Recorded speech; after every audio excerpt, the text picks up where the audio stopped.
Yo, what's up guys? Welcome to 14 minutes of useless League of Legends information, episode 38. Holy crap. All right, please consider subscribing if you enjoy, and let's jump into things. Did you know that way back in the day, like in 2012, there was a time where Ezreal's default skin actually had a 5 to 15 range buff versus all the other Ezreal skins? And they didn't even figure it out until the release of the Pulsefire Ezreal skin, when they rechecked the win rate of each of the skins and realized that every skin other than the default was underperforming. That awkward moment when you actually pay to lose. A long time ago, there was also a time where some abilities would actually trigger the same line of code. For example, the code that lowered Xin Zhao's cooldowns on his Q was actually the same code used for Karma's passive as well. So if both champions were in the game together, Xin Zhao would actually lower Karma's cooldowns and Karma would lower Xin Zhao's. In other words, Xin and Karma were the OG dream team. This was also only discovered after they analyzed all the champion synergies and realized that Xin and Karma worked ridiculously and suspiciously well together for some weird reason. Did you know that every time Kled remounts, there's actually a split second, and maybe not even that, where a message pops up above the HUD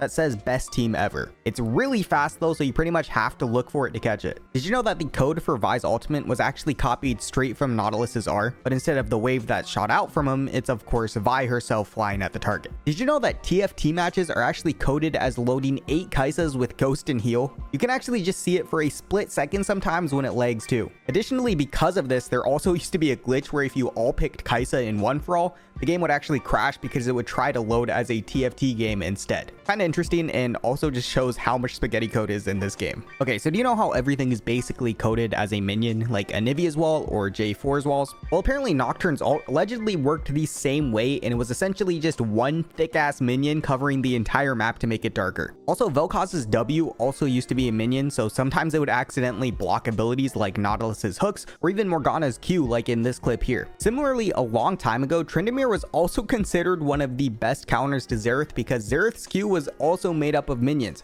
So whenever you eat into his Q, you would gain a bunch of XP and gold depending on how many minions spawned. Kind of weird. Anyways, did you know that super minions actually have negative MR, so they take extra damage from AP champions? Well, now you do. I don't know if you heard or not, but there was actually a new species of crab that just got discovered a few weeks ago that was actually named after the freaking devil himself, Teemo. This crab was found in China and was officially named Gothis Teemo thanks to its similar appearance. That's actually pretty crazy. So I've briefly mentioned this before, but in season 1, League was so new that they didn't have an official spectator mode for matches, so instead they'd actually have to load in a 6th champion who was usually Teemo, and that 6th champion would just sit there in the fountain and watch the game. The only problem with this was because this was still such a new concept in itself, sometimes people still pick champions like Zillion as the 6th champion and accidentally took XP out of the game. Or even worse, there were also times where someone had a Karthus on their team and would actually kill the Teemo or the 6th player because they were still level 1. So a lot of the time, whoever was that spectator had to keep buying ruby crystals as fast as they could, as well as MR, just so they could stay alive. On top of all that, the spectator also had a specific summoner spell that they used in order to give them vision across the whole map. In season 3 and in season 4, there used to be a really simple bug where you could crash the entire game and all you had to do was buy a Tiamat, move it over to a different inventory slot, and then proc the active. After that, everyone would just completely disconnect. A lot of people at the time, of course, abused this, and whenever they were about to lose, they would just play this trick because it would just erase the game entirely. Additionally, not so long ago, maybe roughly 2 years ago, there was also a time where you could actually type for other people in the game too, specifically the person right above you. All you had to do was type %I before the message you wanted to say, and then the game would make it appear like it was coming from the person above you instead of you. Totally not something League of Legends players would abuse. Similarly, this would also work with private messages too. If you just type %I before the message in a DM, the message would look like it was coming from the person you messaged in the public game chat instead of just as a private message. It's actually kind of crazy to think how easy this was. I'm sure there are still other things out there like this even now too.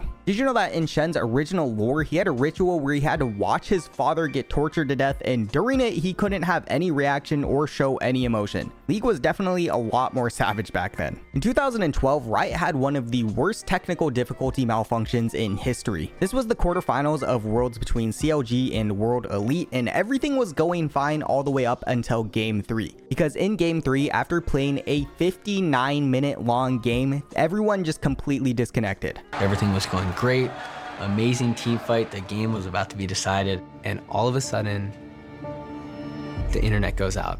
One taken down, I think it was Prepper that got dropped. Chow Mei's Guardian Angels does get dropped. Oh my god, I do not believe what has happened. you get this little blurb on your screen attempting to reconnect. That's bad. Just saw it. 59 minutes, 30 seconds gone. Ladies and gentlemen, what the hell? Understandably, everyone was kind of pissed because after all, they just sat there watching a 59-minute game for nothing, and even worse, they weren't even able to get the game going again. They just didn't have the technology back then that they do today. Our guys are just like nodding their heads like, I don't think we're gonna get this back. Anyways, eventually everyone just agreed to replay the entire game over from scratch, which they did, but it wasn't until the 25-minute mark where the game actually crashed again. And it happened again and again. It clearly is adding up the amount of cheers they've had. Oh my God. After that, Riot spent another hour trying to fix the issue to no avail, so in the end, they just decided to stop and give up entirely. In total, the whole fiasco went on for an insane 7 hours, which is actually unreal. The best part is later, to try and make up for this whole mess, one of the co-founders, Brandon, came on stage and told them that they would not only refund everyone's tickets, but they would also give them free Riot points and give them free pizza and merch. To say the funniest part though was the crowd's reaction to the RP, because everyone was dead silent when he talked about the refunds on the tickets, but when they heard they were getting $25 of RP, everyone went crazy. I'm sure you don't care about that, but we're going to be refunding your tickets. We're going to be giving you guys $25 in Riot points.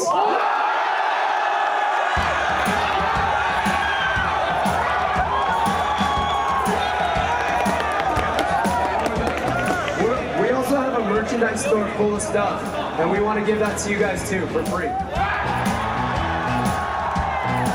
Needless to say, if Riot ever messes up, they could probably just give people free RP and they'd be happy, which is ironic because I'm sure the tickets were more than $25, but I guess that's besides the point. Did you know that Jinx's ult does the max damage after traveling just about the same length as her W zap? It's slightly further, but you basically have a free range indicator for max damage. Did you know there was actually a player who wanted to try out for the TSM roster, but was denied specifically because he previously told Bjergsen that he would find and kill his family? Yeah. In other words, it turns out it's actually a good idea not to do that to people. Very League of Legends appropriate though. Did you know that Dr. Mundo is actually lactose intolerant? Did you know that tacos are considered a traditional Noxian dish? Did you know that according to Riot, Aurora likes to crochet? Did you know that the collegiate champions for both League of Legends and Valorant have to actually pay for their own trophies that they win? Talk about a ripoff. And if you think that's bad, it gets even worse because the cost for each trophy for each player isn't $100, it isn't $1,000, it is $10,000 each. Yes, you heard me right. If these players want their trophies, it is $10K per individual trophy. This is all because Riot no longer has a team supporting collegiate play, so it's all run through a third party called GG Tech. And I guess GG Tech thinks that their trophies are worth tens of thousands of dollars. I don't know about you, but when I was in college, I could barely afford to go to McDonald's, let alone pay for a $10,000 League of Legends trophy. Feels bad, man. Okay, I actually didn't know this one, but did you know that Azir's turret can actually hit the Nexus if Viego turns into Azir and then drops the passive down? I mean, that's actually kind of crazy, but also pretty interesting. A few weeks ago, the International Olympic Committee announced the official creation of Olympic esports games, which is actually crazy. I feel like we've all been talking about this for a while on how cool this would be, and it's finally going to happen. With your vote, you have created the Olympic esports games. Congratulations and thank you very much. It is officially going to be held fairly soon in 2025 in Saudi Arabia. Just for reference too, in 2022, someone created a mock draft on what teams could look like if they were divided up by country, and even though the rosters have changed a bit, it does kind of give you an idea on what things could look like. Either way, it should be pretty exciting to watch. The player Viper recently set a Korean solo queue record, hitting 2138 LP with a 60% win rate. That said, there is someone on the NA server with 2208 LP currently too, but it is NA. Still, both are pretty insane considering the cutoff for Challenger now is just above 700 LP. Did you know that the old Summoner's Cup was actually fairly heavy? It was actually 70 pounds, so in some of the photos, you could visibly see some of them struggling to lift it up sometimes. Did you know in Pantheon's base splash art, you can actually see Aatrox right behind him? I actually didn't know that until I looked it up, which is kind of sad. Did you know that Swarm was originally only going to have the top 6 champions available just because there wasn't enough time to make more? However, the team barely managed to squeeze in Aurora and Xayah, and Riven on the other hand was actually done by someone off the team named Phlox. It was more just a side project for him, which is pretty impressive. Even though ADCs are kind of dominating right now, the most popular role in League is top at 22%.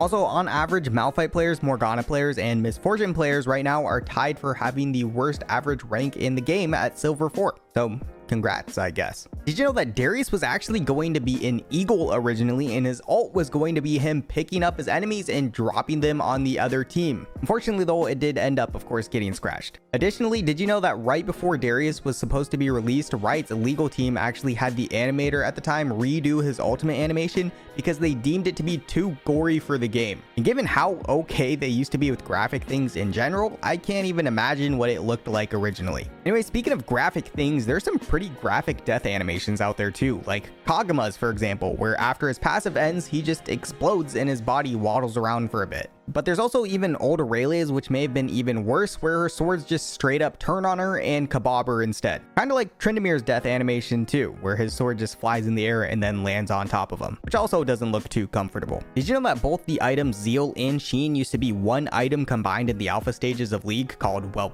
Zeal and Sheen? It was never officially stated on what the item did, but this is what it looked like, which actually looks a lot like a blue version of the Zeal item today. When it comes to Kayn and his E, a lot of people assume that the orb that appears on the outside of the wall is showing people where he will pop out. But in reality, it's actually an indicator that points to which enemy is closer. It's kind of a double-edged sword though, because the enemy can also see it too, but you know, it's kind of helpful, I guess. So apparently if you angle it just right, Zoe can actually use her bubble from the top alcove all the way to the fountain, which is actually kind of ridiculous. And if timed right, even better, you can actually cancel people's TPs too, which would kind of suck a lot. I would definitely be feeling some things if I was this brand. This has got to be the smallest, most effective flash I have ever seen. I mean, seriously, just look at that. That has to be the most pixel perfect timing to have that Ashe ult miss. I mean, I would be pissed if I was that Ashe. That's actually insane. This person made a mod to make Quirky look like the hella pilot monkey from Bloons Tower Defense. And on top of that, he even made a mod that changes the minions into balloons too. Soon you'll just be able to straight up play the game in League, which honestly would be kind of sick. Not necessarily Bloons Tower Defense, but it would be cool if Riot officially added in a tower defense game mode down the line. This person made a custom Elden Ring skin for Pantheon, and it actually looks incredible. Some custom skins out there are just like general appearance changes like the balloons one, but this one actually has the animations too. Like the bow and arrow and the pullback animation, which is just Pantheon's normal Q, is actually so good. Like this could legit be a real skin. All the animations just look so clean too. Seriously impressive. This is probably one of the craziest Camille plays I've seen, and I'll just leave it at that.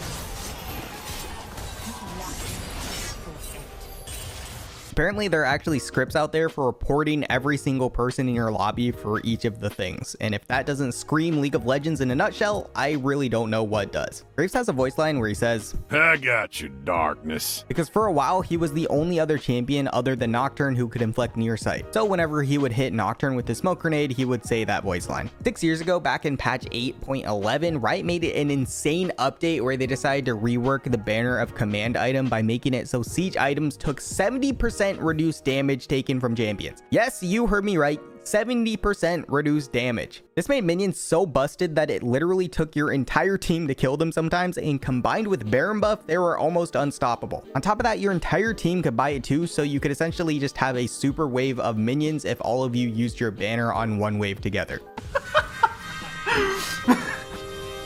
Needless to say, this was hotfixed within the first few weeks and immediately removed from the game. Did you know that Fiora can actually use Redemption to proc her vitals as long as she's standing on the correct side of it? In other words, if you really wanted to, you could pull off some sick flash redemption plays. I don't know why you would, but you could. Did you know that Trundle's dance animation actually scales with his movement speed? This is also the case for some other champions too, like Yi and Rammus. And lastly, why do some people think Echo is so fat? Well, it's because he always comes back 4 seconds. Alright guys, thank you so much for watching. Please consider subscribing, and I will see you next time. Hey guys, I really want to take a second and thank all my patrons and supporters. We had Gooseman, Hagel, and Wolf. You guys have seriously stuck with me all the way, and I seriously cannot say thank you enough. Like, seriously guys, you have no idea what this means to me. And a huge shout out to Wolf as well for being a tier freaking 3 patron this entire time. I'm really hoping to do more for you all in the future, but right now I'm just trying to get back in the flow of things. But either way, seriously, thank you all. And with that, I will see you next time. Bye.